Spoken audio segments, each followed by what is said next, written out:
రాష్ట్రంలో చూసుకున్నట్లయితే ఒక సైడ్ వరదలు వస్తున్నాయి, ఒక సైడ్ కూడా కాంగ్రెస్ పార్టీ నుంచి కూడా అందరూ కూడా అందాల పోటీలు అనే దానిపై కూడా కాన్సన్ట్రేషన్ పెట్టడం చూస్తున్నాం.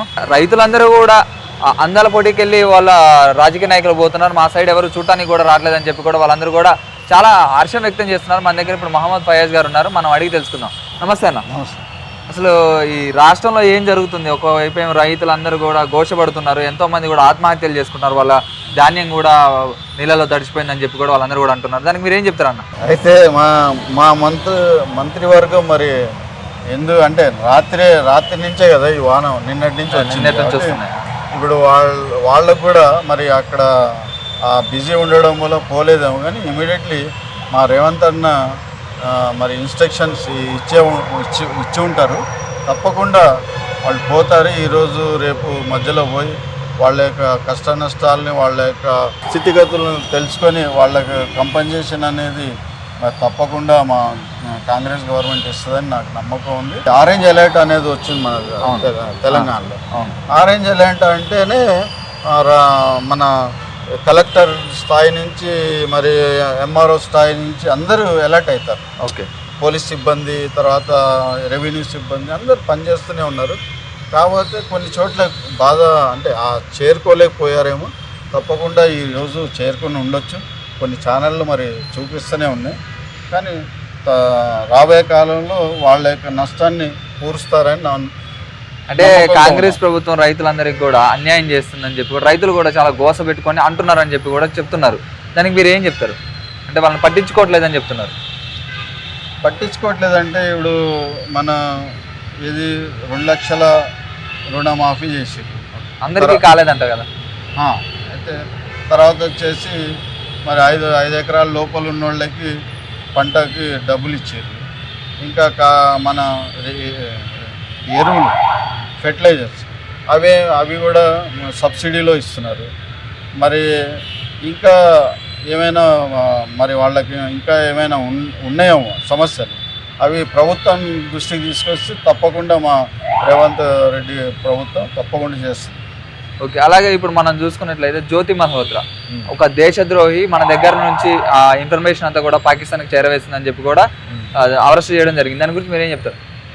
జ్యోతి మల్హోత్రా అనేది ఒక యూట్యూబర్, ఛానల్ స్టార్ట్ చేసి మంచిగానే నడుస్తున్న ఛానల్ అది. మరి పాకిస్తాన్కి వెళ్ళడం జరిగింది, అక్కడ కొన్ని గురుద్వారా అవన్నీ షూట్ చేసి రావడం జరిగింది. మంచి పేరున్న లేడీ. అయితే ఈరోజు జ్యోతి మల్హోత్రా అనే లేడీ ఆయనతో ఒక 6 ఈ స్పైలో ఉన్నట్టు వచ్చింది. అయితే వీళ్ళందరినీ మనం ఒక విధంగా చూడాలంటే టెర్రరిస్టులుగా మనం మాట్లాడుకోవాలి. ఎందుకంటే ఈ టెర్రరిస్టులుగా మాట్లాడాలంటే కొన్ని మీడియా ఛానళ్ళు వీళ్ళని టెర్రరిస్టులుగా మాట్లాడండి. రిపబ్లికన్ ఛానల్ ఉంది కదా, అదైతే మరీ ఘోరం. ఇంకా వేరే ఛానల్ అయితే మరీ ఘోరం. ఇప్పుడు అదే ముస్లిం చేస్తే ఏమనేవాళ్ళు, తప్పకుండా అరే ముస్లిమ్స్ టెర్రరిస్ట్ అనేవాళ్ళు.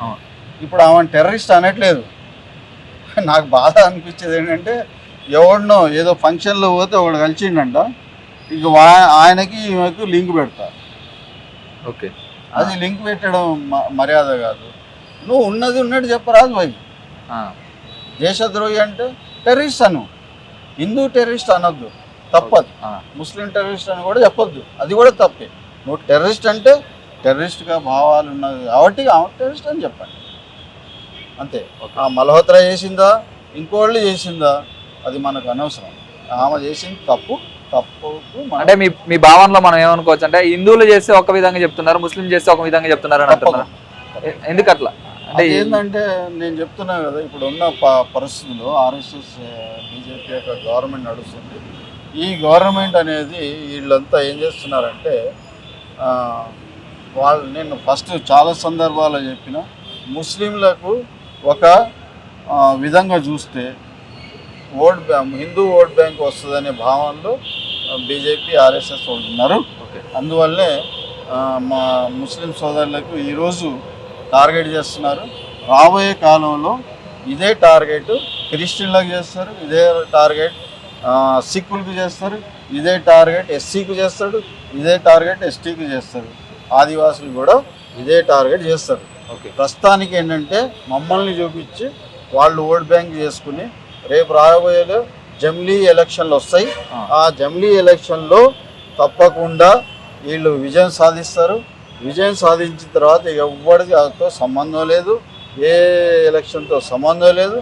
ఆ సంబంధం లేనప్పుడు వీళ్ళు ఇక next target SC ST BC మైనార్టీలో పెడతారు. అంటే మీరు అనేది ఎట్లుందంటే ఎలక్షన్స్ ఉన్నంత వరకు హిందువులను పెట్టుకుంటారు, ఆ. ఎలక్షన్స్ అయిపోయాక వాళ్ళు హిందువులు లేరు ఎవరు లేరు మనకు పదవి వచ్చిందా లేదా అని అంటున్నారు. అట్లా ఆ విధంగా తీసుకోవచ్చా? అంతే, అది తప్పు, ఖచ్చితంగా తప్పు. ఎందుకంటే ఢిల్లీలో చూడండి, ఇళ్ళన్నీ 7,000 ఇళ్ళు కూల్చేస్తారు. అహ్మదాబాద్లో 7,000 ఇళ్ళు, 7,000 జనాలకి మన గవర్నమెంట్ ఇల్లీగలో లీగలో కట్టుకున్నారు. అందులో ఎవరైనా బంగ్లాదేశ్లో ఉంటే తీసేయండి, అది వేరే. మన పౌరులు అక్కడ కట్టుకున్నారు, పేదోళ్లే కదా. వాళ్ళకి అంబానీ అదానికి లక్షల కోట్లు ఇవ్వగలుగుతుంది, కానీ ఈ పేదవాళ్ళకి గజం భూమి 40-30 గజాల భూమితో ఇల్లు కట్టుకున్న వాళ్ళని కూల్చిపడేసి రోడ్డు మీద తీసుకొచ్చారు. అన్యాయం. అయితే ఇప్పుడు చూడండి, ఇక్కడ నేను అదే పాయింట్కి వస్తాను. వీళ్ళందరూ ఉన్నారా? వీళ్ళందరిలో హిందువులు లేరా, ఎస్సీలు లేరా, ఎస్టీలు లేరా, ముస్లిమ్స్ లేరా, మైనార్టీలు లేరా? అందరూ ఉన్నారు. అవును. అయితే మన నువ్వు బియ్యం పంచుతున్నావే, 6 కిలోల బియ్యం పంచుతున్నావా, వాళ్ళకి ఎందుకు ఇయ్యలేవా భూమి గజం? క్వశ్చన్ అంతే కదా. అంతే. వాళ్ళకు కూడా ఇయ్యరాదు, ఆ భూములు తీసుకుంటారు. షేర్ చేయండి, లైక్ చేయండి, సబ్స్క్రైబ్ చేయండి. మరిన్ని వీడియోల కోసం బెల్ సింబల్ పై క్లిక్ చేయండి.